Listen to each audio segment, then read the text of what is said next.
சிவம் மேல கோவம் சக்திக்கு. அது பாட்டுக்கு எழுந்திருச்சு போயிட்டாங்க. சிவம் என்னன்னே கண்டுக்கல. தியானத்துல போயிருவாருல அவர் எப்பவுமே. சக்திக்கு கோவம் வந்துச்சுன்னா சிவம் என்ன பண்ணுவீங்க? சைலண்டா போயிருவீங்க. இப்போ நான் ஒண்ணு சொல்றேன், நாங்க கோச்சிக்கிட்டு போறோம். நான் ஏன் போறோம் தெரியுமா? இன்னைக்காவது புரிஞ்சுக்கோங்க. கூப்பிடுவீங்கிறதுனால தான் போறோம். அப்படியே போறதுக்காக போலையா?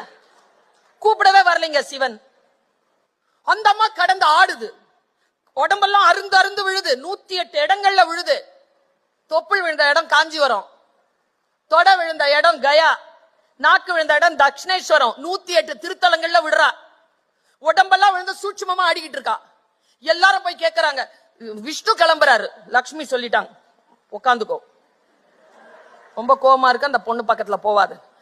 பிரம்மா போறார், சரஸ்வதி உட்கார சொல்லிட்டாங்க. நேரா சிவகணங்கள் வந்து சிவம்